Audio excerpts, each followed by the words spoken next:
Hoje, mais uma vez, uma surpresa no nosso YouTube do 16 Válvulas, isto porque temos o grato prazer de imagem, habitualmente por voz, e é quando nós tratamos, porque temos a escola da rádio, eu e o João Carlos Costa, mas hoje com a escola TV, e portanto, no caso concreto, temos o YouTube para nos fazer o complemento.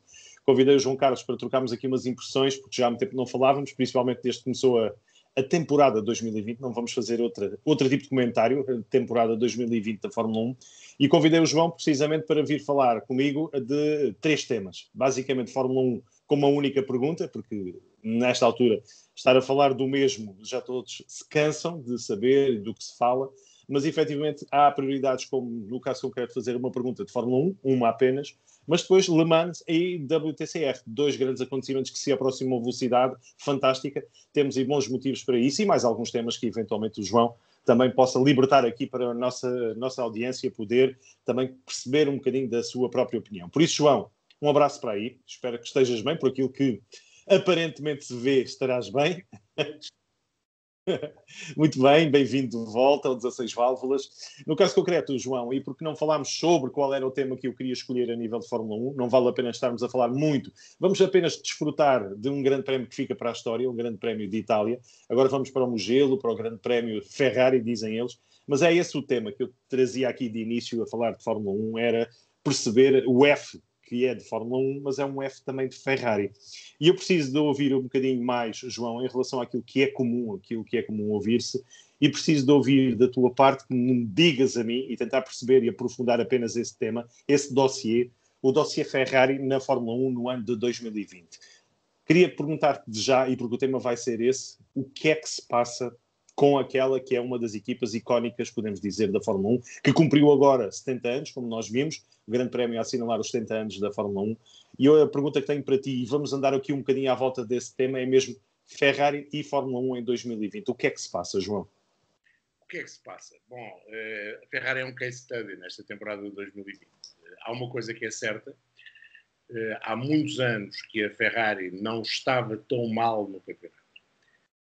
Nos últimos 47 anos, desde 1973, em todos os mundiais que participou, a Ferrari ficou sempre acima do 6º lugar nos construtores. A última vez que tinha acontecido um 6º lugar tinha sido em 1973, uma época verdadeiramente desastrosa, e esta está a ir pelo mesmo caminho.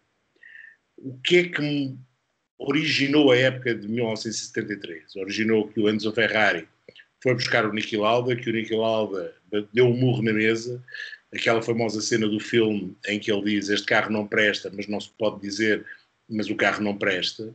Com tantos meios vocês não conseguem fazer um carro melhor, é a pura das verdades. Ou seja, não só o carro não prestava, como aquela cena aconteceu na vida real. E em 1973 o Enzo Ferrari ainda mandava na Ferrari, ainda era vivo, e deu uma volta 360 graus, não, porque senão volta ao mesmo sítio, mas 180 graus na sua equipa. Foi buscar outra vez o Mauro Forghieri, foi buscar o Luca Di Montezemolo, que era um miúdo de 25 anos que revolucionou aquilo que é ser um team manager de uma equipa que não lhe pertencia, porque naquela altura os team managers eram os patrões das equipas, os Ken Tyrrell, os Colin Chapman, dessa altura, o próprio Bernie Ecclestone, na altura já proprietário da Brabham, mas o Luca trouxe um estilo novo e conseguiu voltar a colocar a Ferrari nos eixos. E durante alguns anos, durante a década de 70, a Ferrari ganhou vários títulos, ganhou em 75, ganhou em 77, ganhou em 79, não ganhou em 74, 76. mais em 76, pelas razões que todos nós conhecemos, em 78 porque havia um carro da Lotus que era verdadeiramente intocável ou quase, mas a Ferrari dominou. E depois houve outra vez outro período longo, uma longa travessia do deserto, mas nunca tão má como esta que temos agora. Claro que temos 2 pódios já para a Ferrari este ano, mas são 2 pódios que são um misto de sorte e saber, e sobretudo temos muitos resultados negativos. 2 grandes prémios com os carros a não marcarem pontos é algo que não acontecia desde 2007 ou 2008, não, 2007, 2008, 2009. Portanto, é complicado. A Ferrari entrou para esta temporada com meia manta. Ou seja, a Ferrari tinha um motor extraordinário que se veio a provar pelo acordo com a FIA que não seria totalmente legal, para não dizer que era ilegal, porque a FIA nunca disse que o motor era ilegal, disse apenas que tinha feito um acordo com a própria Ferrari para que a Ferrari deixasse de usar o motor tal como ele tinha sido usado em 2018 e em 2019, e nessas duas temporadas o que faltou aos Ferrari, sobretudo em 2019, foi apoio à frente. O carro tinha pouco apoio à frente e isso fazia com que, em algumas corridas, os Mercedes fossem superiores, apesar da desvantagem, que a determinada altura tornou-se clara a nível do motor dos carros de Stuttgart. A Ferrari, sabendo que tinha esse motor super potente, resolveu optar por maior carga aerodinâmica, por ter um carro com mais drag, com mais arrasto. Uhum. E quando surge o acordo com a FIA, a Ferrari fica com um duplo problema. Tem um carro que tem muito drag, muito arrasto, muito apoio aerodinâmico, sobretudo à frente, e não tem motor para compensar isso. Nesta altura parece ser claro a todos que a Ferrari tem, das 4 unidades motrizes, a mais fraca de todas. É aquela que, e agora acabaram os modos de motor nas qualificações, que tem menos panóplia de modos de motor. Para além disso, perdem todos os dados. Se olharmos para o GPS, o carro perde. Se olharmos para aquilo que são os testes que vão sendo feitos a nível sonoro, o carro perde em potência para as 3 outras unidades motrizes. E tem um carro que tem demasiado rastro. Ou seja, é preciso tirar asa. E isso faz com que os pilotos não consigam, de maneira nenhuma, controlar aquele carro. Temos visto várias saídas de pista do Vettel, várias saídas de pista do Leclerc, e isto tornou-se uma bola de neve, ou neste caso de incapacidade tecnológica, que leva a que a situação não seja possível de pôr um travão. Perante isto, qual é o cenário? Temos uma equipa que, já sabendo que tinha esse problema, e já sabe desde Barcelona que tem esse problema, resolve, na altura do confinamento, descartar um piloto que lhe tinha dado alguns bons resultados, não deu o título mundial, que não parecia estar assim tão desmotivado quanto isso, mas as histórias são muitas, há muitas histórias no paddock, o acordo com a FIA envolve outro tipo de acordos entre os responsáveis da Federação Internacional, ou alguns dos responsáveis da Federação Internacional, e a Ferrari por outros campos. Mas o facto é que despedem um piloto com uma temporada pela frente e contratam um outro que vai fazer uma temporada noutra equipa. Ou seja, vem acrescentar lenha a uma fogueira de falta de competitividade que já era enorme. O mais interessante disto tudo, ou se quiserem, o mais grave, na minha opinião, é que não há ninguém dentro da estrutura Ferrari, não estou a falar da escuderia Ferrari, estou a falar da Ferrari enquanto empresa, que consiga fazer qualquer coisa para mudar o estado das coisas. O Mattia Binotto é um técnico competentíssimo, ninguém tenha dúvida absolutamente nenhuma, só que é um homem da casa. Ele vem da universidade, tirou um curso que é pago pela Ferrari e fez toda a sua carreira na Ferrari. É um homem de dentro. E ao ser um homem de dentro, conhece toda a gente. E, portanto, a determinada altura, se calhar tem alguma dificuldade para,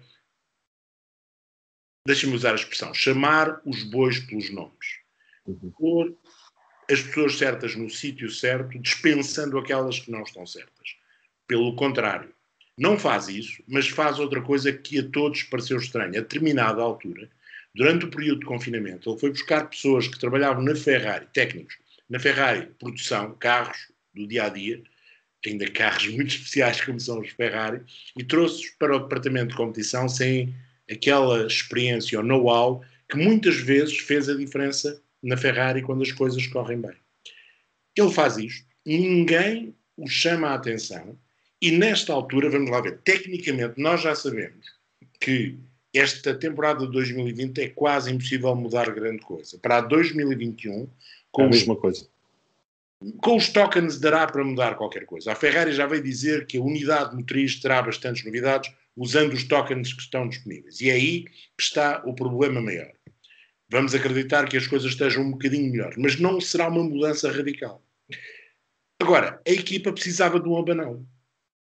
E de um abanão forte na sua estrutura. Não sei se é o Mattia Binotto sair, serão outros responsáveis técnicos, será a presença de um verdadeiro diretor desportivo para tomar conta da estrutura competição, não sei. Mas era preciso um abanão. É notório que nesta fase em que a técnica não é possível abanar, têm de ser as pessoas que é possível abanar.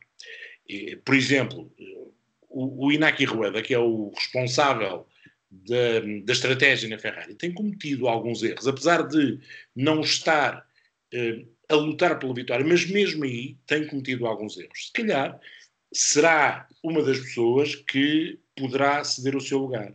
O próprio Mattia Binotto, se calhar, poderia passar por uma responsabilidade mais técnica e deixar a gestão da equipa ao tal diretor desportivo. Eu comecei por fazer aquela analogia com o Luca Di Montezemolo, porque acho que na Ferrari agora falta isso.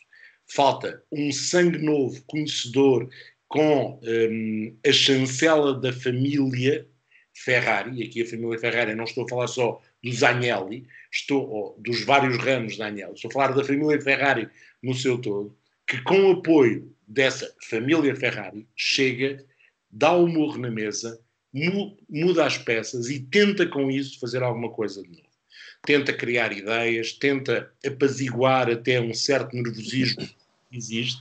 Eu achei estranho que o Mattia Binotto, numa entrevista que deu ao canal da Fórmula 1 e que nós na Eleven transmitimos, salvo erro, no sábado, ele acha que está tudo bem. Ou que a sua posição não tem que estar em causa. Inclusive chega a dizer que até fez coisas boas. E uma das coisas que diz que fez bem é contratar o Carlos Sainz. O contratar o Carlos Sainz, per si, não me parece mal. Agora, contratar o Carlos Sainz antes do início de uma temporada, despedindo o Sebastian Vettel, quando sabe que tem um problema, primeiro de egos, mas mais importante ainda, um problema técnico para gerir, e não aproveita o piloto que tem mais experiência dentro da estrutura, até para ser ele o motivador da estrutura numa altura má, parece-me um erro. E não é só a mim, parece um erro. João, e permite-me então só a observação, aqui em relação àquilo que a Ferrari não tem, e aqui parafraseando também o comentário que hoje ouvi do Pedro Mariano, o conhecido jornalista, ex-jornalista da RTP a nível de Fórmula 1, falávamos da questão da falta de velocidade num dos circuitos mais rápidos do Mundial. Estamos a falar de Spa, onde foi a única equipa que perdeu tempo em comparação com o ano passado, em que em reta eram ultrapassados inclusive pela equipa B, C, D, ou que quer que se chame, da equipa Alfa Romeo. A Ferrari, nesta altura, está o quê? Está estrangulada no seu motor, é o próprio chassi que não está, como tu dizias e bem, não está bem preparado para aquilo que é o pack conjunto global, ou perguntava-te, uma vez que aquilo que está em causa é mesmo o motor, se é no motor que está a causa neste momento dos maus resultados, João? Não, é um conjunto. Ok. Acontece, no motor, tendo um carro com muito drag, o carro não anda para a frente. Não é? Portanto, ele não tem velocidade máxima. Indo à velocidade máxima, tiras apoio aerodinâmico. Ao tirares apoio aerodinâmico, o carro fica difícil nas travagens, fica difícil a curvar. Quando a isso somas, como aconteceu este fim de semana, um grande prémio onde as pressões de pneus eram de 26 psi's, torna os pneus um bocadinho uns balões, o próprio Leclerc dizia isso, o controle que os pilotos tinham do carro era quase ridículo. Os pilotos tinham de travar mais cedo que os outros, faziam as curvas a velocidade mais reduzida e tinham mais dificuldade em pôr os cavalos no chão à saída das mesmas. Lembra-te da quantidade de saídas ou quase saídas que o Vettel e o Leclerc têm nas duas lesmas, sobretudo na primeira lesma. Foi uma panóplia delas. Porquê? Porque o piloto vai à procura do limite. Por exemplo, nós ainda hoje, quando gravámos o podcast da Eleven, falávamos numa das coisas que nos pareceu mal, foi o Charles Leclerc assumir o erro. Era isso que eu ia perguntar, se o erro era dele ou terá sido a questão da afinação da Ferrari? O erro é do carro. Claro que é do piloto. O piloto tem o volante na mão, é óbvio. Mas o erro também é do carro. O piloto está de tal maneira pressionado a tentar o melhor resultado possível. E lembra-te, naquela altura ele estava numa posição na classificação do Grande Prémio que nunca tinha estado ao longo do fim de semana, nem em treinos, nem na qualificação, nem no início do Grande Prémio. E se calhar entusiasmou-se, não tenho absolutamente dúvida nenhuma que se tenha entusiasmado. E acaba por ter aquela saída violentíssima que, mais uma vez, nos mostrou qualidade de fabrico destes Fórmula 1 e a segurança que estes carros atingiram. Aquela batida há 20 anos teria tido consequências gravosas. Claro que há 20 anos os carros também não saíam da parabólica a 275 km por hora, verdade. Mas teria tido, de certeza absoluta, algumas consequências físicas para o piloto. Portanto, a culpa, ele ao assumir a culpa faz o papel do bonzinho da equipa e se calhar tem de o fazer. Mas começa a ser notório, até para algumas conversações que se vão ouvindo e que se vão conhecendo entre a equipa e o piloto, e não só o Sebastian Vettel, também com o Charles Leclerc, que o ambiente está de cortar a faca. Pois. E é por aí que eu digo, é preciso alguém que entre, não sei se sangue novo, se sangue de dentro, mas outro sangue, e que faça sangue, que dê um murro, que mude as peças. Não vai resolver mudar as peças não torna o Ferrari um carro vencedor amanhã, nem pouco mais ou menos, mas é capaz de motivar a reestruturação interna, o trabalho para 2022, porque agora o objetivo é tentar minimizar os resultados em 2020, tentar melhorar algo que nasceu mal para 2021 e depois, neste período de 15 meses até ao final de 2021, criar um carro novo com o regulamento de 2022, com os novos pneus, com tudo o que vai haver de novo em 2022, que volta a colocar a Ferrari no lugar a que nos habituou. Nem sempre lá está, verdade. Mas este descalabro, não passar ao Q2, como aconteceu com os dois carros, nas duas provas, não é? Não passar, não conseguir, nem pouco mais ou menos, fazer jogo igual com os seus carros satélites da Alfa Romeo em algumas zonas da pista. Não pode ser. Não é fé. João, e achas que a questão do abandono de Vettel tem a ver com desgaste também de material, peças defeituosas? Poderemos ter chegado a esse ponto em que a Ferrari também noutras décadas nos habituou? Não, mas pode ser outra coisa.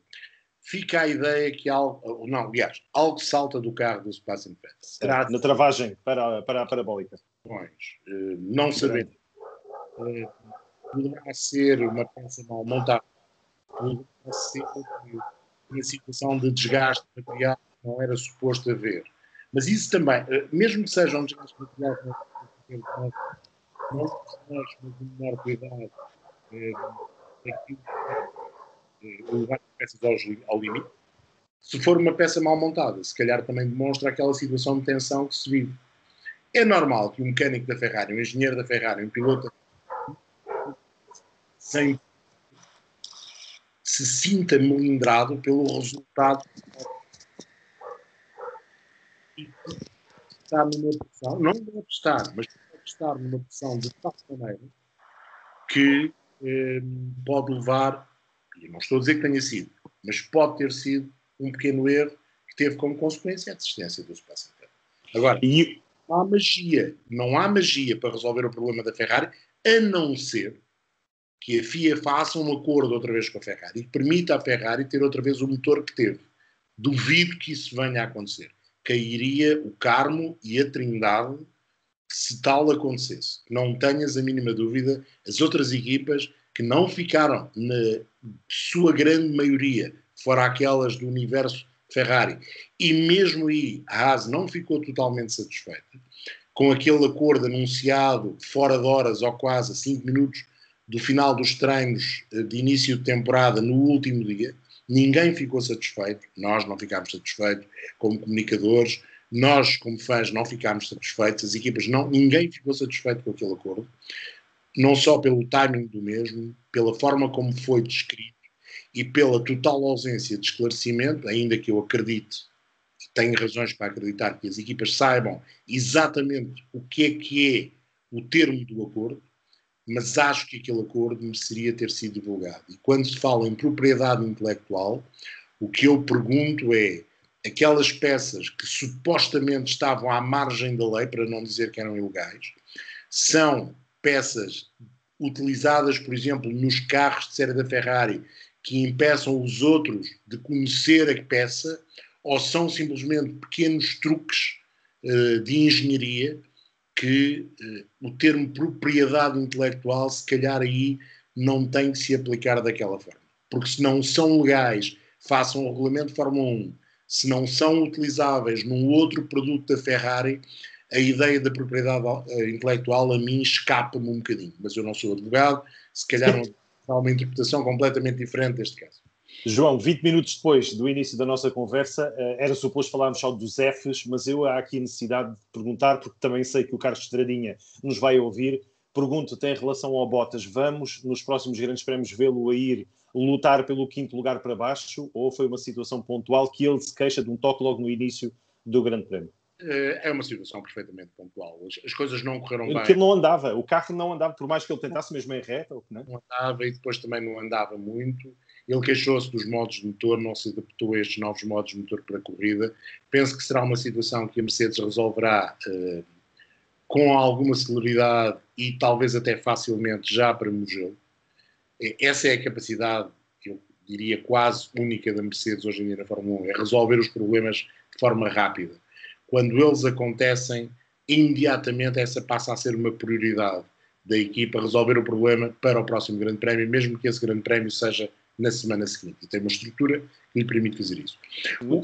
O que preocupa mais no Valtteri Bottas é que ele não está, outra vez, a ser regular. Espicaça o Lewis Hamilton nas qualificações e tem o feito, ainda fez, no sábado, e depois nas corridas não está a conseguir ter aquela regularidade em manter a pressão sobre o Hamilton que o Nico conseguiu em 2016.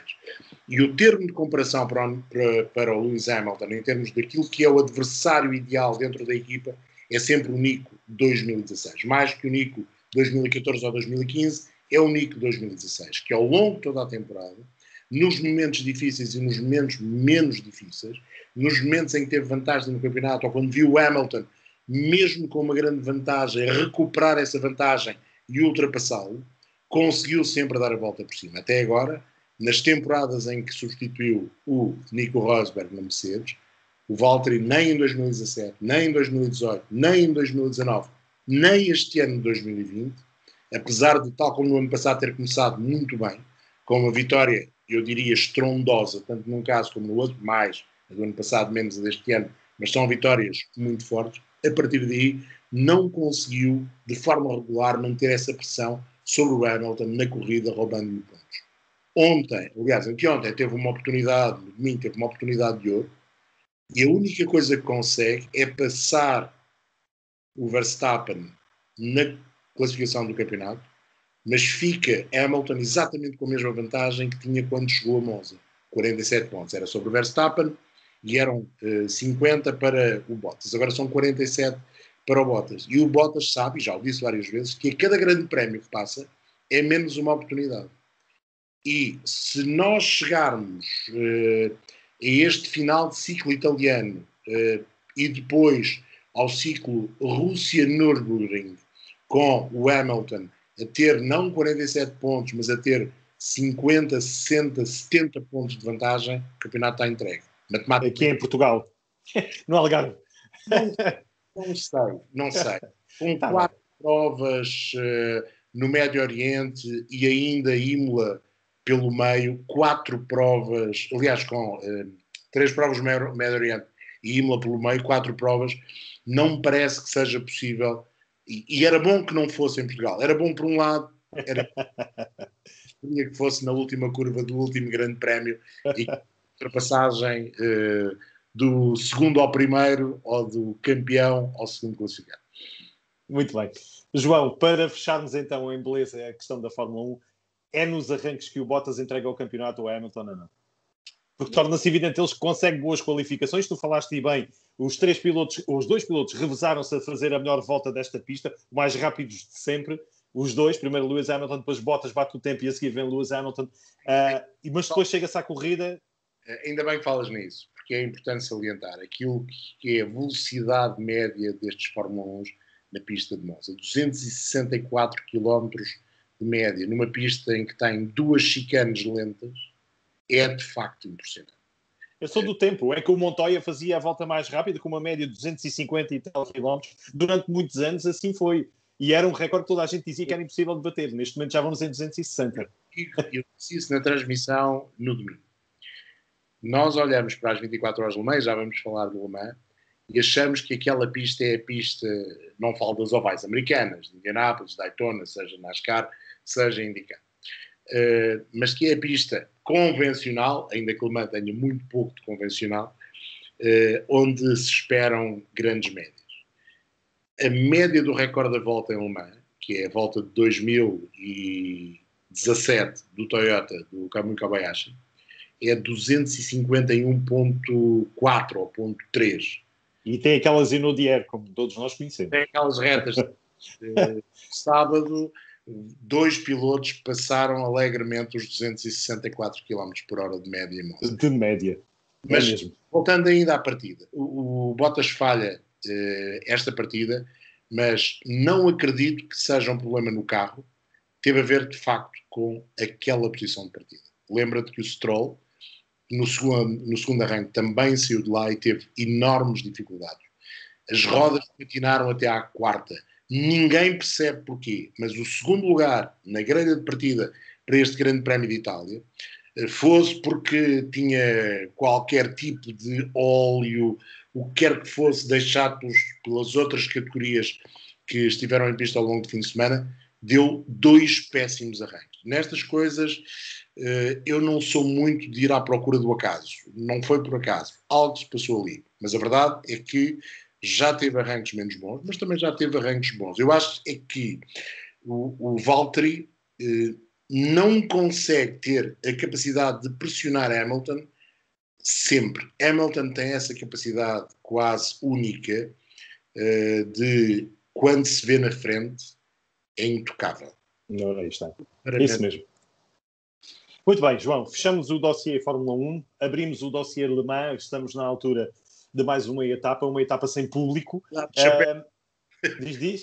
Sim, exatamente. Vamos então para Le Mans com 15 minutos para te deixar a falar da tua menina bonita. Eu sei que Fórmula 1 é o teu principal amor, mas eu tenho a certeza que está bem guardado a seguir à Fórmula 1. Está mesmo aí num cantinho Le Mans e vai ser um privilégio para mim ouvir-te falar, porque eu posso-te lançar aqui algumas luzes, mas melhor do que eu, sem dúvida nenhuma, nunca vou conseguir igualar o teu talento para falar de Le Mans e por isso só tenho esta pergunta para te fazer e temos 15 minutos para falar, para depois 15 minutos da WTCR. O que é que esperas da edição Le Mans no WEC 2020? Apenas isso. Sei que de público não podemos contar, mas vamos estar lá com portugueses. Vamos estar portugueses a correr, mas também, no caso concreto, nos técnicos, como habitualmente acontece na assistência, vamos ter lá os nossos bandeirinhas que já disseram que vão estar e que vão, de facto, estar a torcer por Portugal. Mais do que isso, temos o Eduardo como diretor de corrida, temos o Pedro... Claro. E vamos ter o Carlos Tavares, que vai apresentar o projeto Peugeot, para além de dar a partida da prova. O projeto Peugeot, tudo indica que é um hipercar, que a Peugeot optou pela solução hipercar e de certeza absoluta que haverá outro anúncio também, que tem a ver com a Alpine. A Alpine vai entrar na Fórmula 1, mas tudo indica que vai ter um carro que não é mais do que este Rebellion que vai correndo agora, mas terá a designação Alpine e terá também ele um posicionamento na categoria hipercar. Vamos esperar para ver se confirma ou não, mas tudo indica que sim. Le Mans este ano tem a particularidade, que não é única, já tinha acontecido antes, de não ser no mês de junho.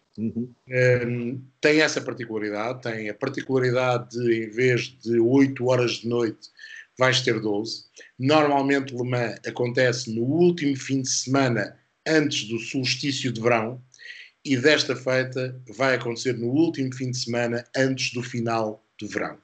No fim de semana, nos dias seguintes, mudamos do verão para o outono. E isso tem consequências, claro, em termos de horas de luz. Ainda que a direção de corrida tenha feito a mesma começar meia hora antes, e por isso também acabar meia hora antes, para termos um início de prova com mais horas de luz e assim obviar um bocadinho esta situação de termos mais ou menos 4 horas de noite.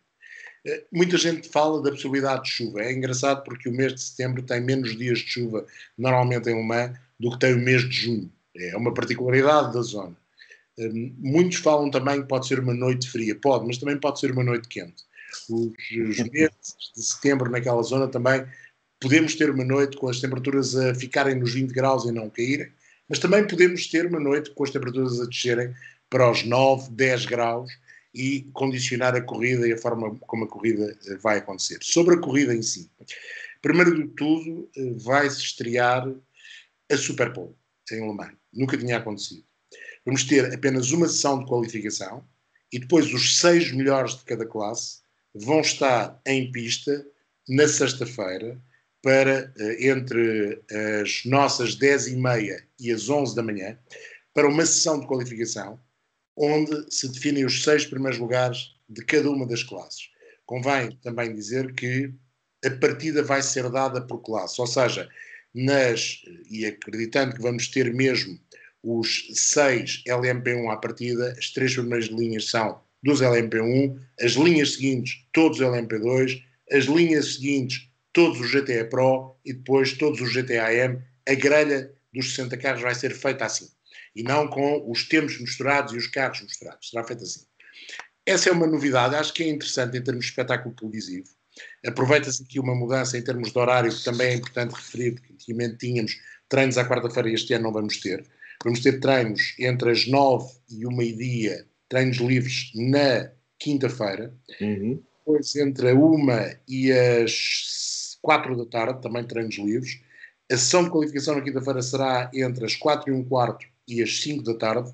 E depois, à noite, para os pilotos rodarem à noite, entre as 19 horas e as 23 horas, teremos uma longa sessão de treinos livres 3. Na sexta-feira temos mais uma sessão de treinos livres pela manhã entre as 9 e as 10 e depois a tal Hyperpole entre as 10h30 e as 11. Já agora dizer que tudo isto tem transmissão em direto no Eurosport. Algumas das sessões de treinos serão no canal 2 do Eurosport, mas a corrida será toda ela no canal 1. Contigo, é isso, João? Podes confirmar essa presença? A equipe está composta por mim, pelo Ricardo Grilo, okay, pelo Miguel Roriz, pelo Vítor Souza e pelo Henrique Chaves. Como devem calcular, desta feita não vamos ter convidados em estúdio, por razões óbvias, não é preciso explicar porquê. Mas pelo telefone. Exatamente, teremos alguns convidados pelo telefone, ou pelos novos métodos de comunicação dos clean feed, que agora estão muito na moda, e teremos também, via telefone, desde Le Mans, tanto o Filipe Albuquerque como o António Félix da Costa. A corrida vai ter, em termos de transmissão, a corrida vai começar, hora portuguesa, à 1h30 da tarde. Nós iremos dar o warm-up entre as 9h30 da manhã e as 9h45. Este ano o warm-up só tem verdadeiramente 15 minutos. E depois vamos começar a transmissão da corrida por volta do meio-dia, meia hora portuguesa, sendo que a corrida arranca à 1h30 da tarde. E vamos ficar em direto até ao final da prova e pelo menos mais meia hora para termos os pódios e queremos que os portugueses estejam nos pódios, ou estejam no pódio na categoria LMP2, porque de facto pilotos e equipas portuguesas só nos LMP2. Quanto à luta pela vitória, acho que a Toyota pode oferecer-nos um bom espetáculo se deixar os dois carros degladiarem-se entre si, lutando pela vitória em Le Mans e lutando também pelo título mundial, que em condições normais não ficará decidido em termos de equipas em Le Mans, irá para a última jornada no Bahrein, para às 8 horas. Acho que os Rebellion, o Gineta, o Bike-Ols não têm grandes hipóteses. E depois vamos ver quem é que vai ao pódio. Se os dois Toyotas ficarem em primeiro e em segundo, que será o normal, será um desses Rebellions ou um dos LMP1 ou será o primeiro dos LMP2 a ir ao pódio? Eu começo a acreditar, até pela capacidade competitiva que tem este LMP2, que pode ser um dos LMP2. E aqui, olhando para aquilo que têm sido as últimas corridas, o carro do Filipe, o carro do United tem reais chances, mais até do que o carro do António, onde os pneus Goodyear podem fazer a diferença pelo lado menos bom. Há ali 2 ou 3 situações onde os pneus Goodyear normalmente levam vantagem sobre os Michelin, mas não será fácil que no cume das 24 horas os Goodyear tenham vantagem sobre os Michelin. Portanto, esse pode ser o maior problema para o carro da Jota, para o carro onde está o António juntamente com o Anthony Davidson e o Roberto Gonzalez. Mas o Filipe tem reais chances lutar pela vitória. E lutar pela vitória poderá significar um lugar no pódio, ou até, em última instância, a vitória na prova. Convém não esquecermos que os LMP1, às vezes, os híbridos, têm alguns problemas. E os Constipam-se. Constipam-se. E podem constipar-se. Não seria a primeira vez que os Toyota também ou mais. Tivemos quase a vitória dos LMP2 já há bem pouco tempo. Quase. Quase. Portanto, acho que podemos ter uma boa corrida. Acho que vamos ter uma boa corrida também, apesar dos poucos carros e só 3 marcas no GTE Pro. E porquê é que eu acho que vamos ter uma boa corrida? Porque a Ferrari pode desafiar as outras marcas porque tem mais 2 carros do que as outras marcas. Tem o carro da Risi, tem o carro da WeatherTech. Esse será mais difícil pelo conjunto de pilotos. O Cooper McNeil e o Jeffrey Siegel não serão tão rápidos quanto os outros pilotos da categoria GTE Pro. O Tony Villander não precisa sequer de apresentações, é tão rápido ou mais do que os outros. Mas com o carro da Risi, com o Bordet, o Gounon e o Pla, podem fazer de lebre e podem levar a Aston Martin e a Porsche a ir atrás deles. Só que, mais uma vez, pode acontecer aquilo que aconteceu verdadeiramente em 2018 e um bocadinho menos em 2019, que é um safety car decidir esta corrida fantástica no GTE Pro. E depois, há uma espécie de lotaria nacional, ou neste caso internacional, na categoria GTE. Acho que é impossível apontar um vencedor à partida na categoria GTE. Há carros mais fortes do que outros, verdade, mas há aqui algumas equipas que podem ser verdadeiras surpresas. Claro que temos de falar nos Porsche da Proton, claro que temos de falar nos Ferraris da F-Corsa como os principais candidatos, mas mesmo assim eu não estranharia, por exemplo, que ganhasse um carro que, na categoria GTE AM, que não estivesse inscrito no Campeonato do Mundo. Fosse um dos outros, dos convidados, daqueles que acederam à lista de inscritos por terem ganho outras competições organizadas pelo ACO. Agora, onde está a maior luta? Na minha opinião, nos LMP2. Acho que vai ser uma batalha real, real de reis. Tem uma lista de inscritos fortíssima, com pilotos de primeiríssima água. Depois temos aquela situação dos pratas, uns serem uns pratas muito dourados e outros uns pratas quase platino. E são os pratas que mais parecem uns bronze. E também há uns bronze que são bronze só porque sim. Mas, mesmo assim, acho que há aqui, na lista de inscritos, 7, 8 carros que não se vão dar treino. O interessante disto tudo é que, nesses 7, 8 carros, temos os 2 carros que têm pilotos portugueses e, na minha opinião, quase certeza, o carro da Algarve Pro Racing, que foi a última inscrição, com 2 pilotos, Oliver Jarvis e o Nick Tandy, que não precisam também eles de apresentações em Le Mans. Um já andou de Audi, o outro já ganhou a prova, e portanto acho que tem ali, Algarve Pro Racing tem aqui uma forte palavra a dizer. Acho que os Ligia, por exemplo, não vão ter qualquer hipótese, e só há 3, e o Dallara ainda menos. Portanto, será uma batalha entre Orecas, sejam eles Orecas Auros ou Orecas Alpinos, mas há ali 7, 8, eu quase que me atrevia a dizer 10 carros que podem estar na batalha dos LMP2. Vamos ter que seguir com muita atenção, sobretudo se não houver luta na frente. Se a Toyota nos oferecer uma luta intensa entre o 7 e o 8, que eu espero que aconteça, muito sinceramente, que seja dada carta verde. Convém não esquecermos que desta feita o EOT é o carro da Toyota vai poder explorar o seu rendimento mecânico quase na plenitude, portanto não está limitado como esteve nas outras corridas do EC, ou seja, os Rebellion, o Gineta, o Bike-Walls vão ficar muito longe dos Toyotas, e eu espero que a direção da equipa Toyota deixe o 7 e o 8 lutarem a seu bel prazer. Com regras, como é óbvio, porque o que é importante é a vitória no final da corrida, e um toque entre os dois pode destruir a corrida dos dois, mas eu quero batalha à frente. Se não houver, vamos olhar para os LMP2 com muita atenção, porque vai ser de faca de boca. Não tenho a mínima dúvida. E se chover, mais ainda. Muito bem. Ficam lançados aqui os ingredientes para uma fantástica edição 2020. Mais uma vez digo com pena de não termos público, que com certeza iria vibrar com aquele paddock sempre cheio. É de facto um colorido bem diferente no circuito La Sarthe, mas é efetivamente, as contingências são essas e todos nós tivemos que nos adaptar, não é, João? É o que é possível. Nesta altura, Exatamente. é o que é possível. E é preferível termos Le Mans sem público do que não termos Le Mans. Sem dúvida nenhuma. E termos os 60 carros, para mim, foi uma enorme surpresa. Eu estava convencido que esta situação pudesse levar a termos muito mais desistências do que tivemos. Tivemos bastantes desistências, verdade, mas os carros de reserva acabaram por conseguir substituir todos os que estavam inicialmente previstos e vamos ter os tais 60 carros à partida, me parece um número muito, muito bom. Faltam-nos mais LMP1, vamos esperar que os LMH e os LM hipercarros venham permitir no futuro ter mais carros. Muito bem. João, para terminar, dá-me 10 minutos da tua sapiência sobre o WTCR, onde temos mais uma vez confirmado, e ele está prontíssimo e tem andado em preparação, o Tiago Monteiro, para mais um campeonato. O que é que tens para me dizer aqui no máximo em 10 minutos, João? Muito rapidamente, transmissões no Eurosport também, já sábado de qualificação e depois no domingo as duas corridas.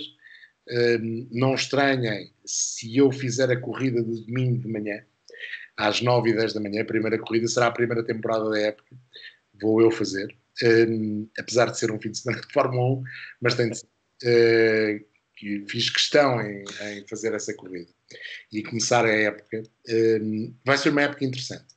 É um campeonato, ou uma taça do mundo. O WTCR não é um campeonato do mundo, é uma taça do mundo com provas apenas na Europa, mas é o possível.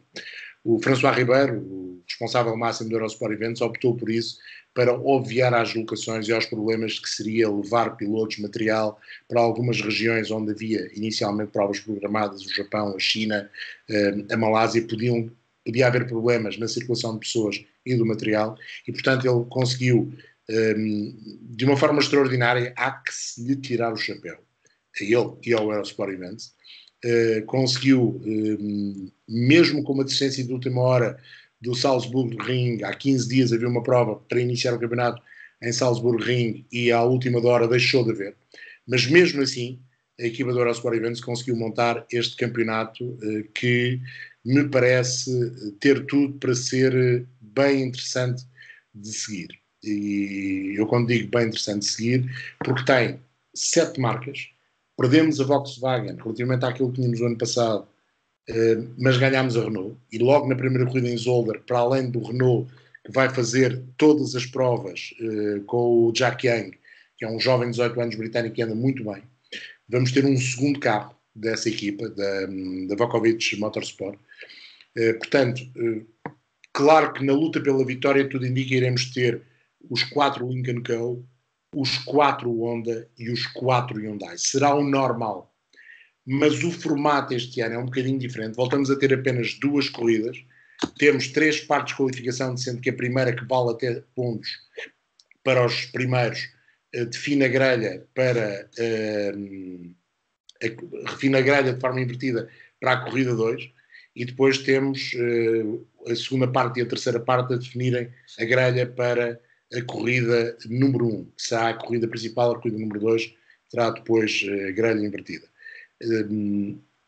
Penso que vamos ter muita animação, muitos vencedores, num campeonato ultra compacto em termos de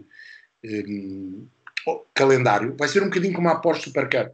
Começou no início de julho e já acabou em Monza. E tivemos 8 corridas basicamente em 10 fins de semana, 11 fins de semana. Aqui vai ser um bocadinho também assim e vai colocar uma pressão suplementar nos pilotos e nas equipas. Acho que o Tiago tem boas chances de fazer um bom resultado. O Honda tem mostrado, até pelo BOP, seja o BOP do TCR, seja o BOP do campeonato, aí depois teremos de somar os lastros por classificação, tem mostrado bom andamento em algumas corridas de TCR, em outros campeonatos nacionais ou zonais, e o Tiago pode fazer um bom campeonato. Ele quer lutar pelo título, eu acredito que ele ainda tem aquele aquele zumbido no cérebro de não ter sido campeão em 2017 por causa do acidente. Mas vamos ver como é que estão os Lincoln Co. Eu acho que os Lincoln Co são os principais candidatos ao título. Este ano com uma aposta nova, porque de facto o Andy Priaulx, o ano passado, não conseguiu adaptar-se verdadeiramente àquele carro. Ele nunca gostou do carro. Eu falei com ele nos testes de Barcelona antes do início do campeonato e logo aí ele dizia: não é um carro para mim. Ele estava habituado aos Ford GT, voltou aos turismos depois de uma longa pausa e aquele carro não era o seu BMW. E sobretudo faltava-lhe o Bart Bampei, porque fazia uma dupla muito boa em termos de diretor de corrida e de piloto e de carro. Por isso mesmo, foi normal a saída dele, perfeitamente normal. O Santiago Urrutia é um piloto que ganhou o teste da Lincoln Co. E, ao que me disseram, ganhou de uma forma verdadeiramente dominadora, para não dizer mais do que isso. Arrumou com os outros rapazes e eu espero no domingo poder dizer quem eram os outros rapazes. Prometeram-me que diziam quem eram os outros rapazes, ainda não sei. Mas eram 4 pilotos. Não sei exatamente quem eram os outros rapazes, mas já me disseram que eram todos eles jovens e todos eles com muita experiência até de monolugares, alguns deles com experiência de monolugares, de GTs e até de turismo, mas o Urrutia arrumou com eles. Ele estava todo orgulhoso no comunicado que eu tive acesso, que me enviaram diretamente do México, mandaram-me um comunicado em que ele estava muito orgulhoso de finalmente ter um contrato para piloto profissional. Exatamente. Outro carro que é preciso terem atenção é o Cupra, o novo Cupra, com a Zengo. Ascona é um piloto brutal de carros de turismo. A equipa Zengo já teve melhores dias, na minha opinião. Ao que parece, levou uma enorme reestruturação e quer regressar aos bons dias onde escrevia o Michelis, mas não sei se terá aquela pontinha mais para poder lutar com estruturas que temos de dizer que são oficiais. A estrutura da Honda é oficial, a estrutura da Lincoln Co é, sem dúvida nenhuma, oficial, e a própria estrutura da Hyundai é oficial. Portanto, não sei se tem esse bocadinho. Falta-lhe ali, se calhar, o dedinho, o centímetro para lá chegar. Mas acredito que o Ascona possa fazer algumas boas corridas. Os 2 pilotos que a Zengo traz, menos conhecidos húngaros, também, sobretudo um deles, é bastante rápido. Acho que temos 20 carros, mas temos 20 carros, mais alguns convidados possam surgir, mas acho que temos tudo para ter um campeonato muito, muito agradável. Começa, volto a dizer, este fim de semana, numa pista que eu não gosto particularmente, Zolder, mas que normalmente até dá boas corridas para carros de rodas com para-choques a cobri-las. Muito bem. João, vamos então terminar. Temos apenas 1 minuto para me responderes, nesta altura e com os teus conhecimentos e com as informações que te chegam, qual é a percentagem de hipótese neste momento de termos o António Félix da Costa no programa da Fórmula 1 no Autódromo Internacional do Algarve? Não tenho uma percentagem para desligarmos. Não tenho sequer ideia.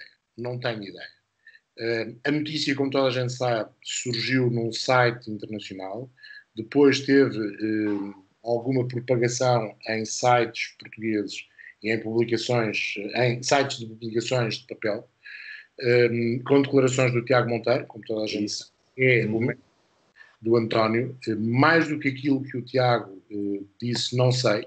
Não tenho qualquer informação de quais são as equipas que o Tiago terá contactado. Não tenho mesmo, sinceramente. Ok. Que aqui estou na mesma posição que sempre eu e os meus parceiros da Eleven relativamente à Fórmula 1 tomámos com a vida da Fórmula 1 para Portugal. Sempre dissemos que era preciso haver alguma coisa em concreto. E quando houvesse alguma coisa em concreto, logo daríamos a nossa opinião. E se soubéssemos em concreto, daríamos a nossa opinião. Sobre este caso, estamos exatamente no mesmo.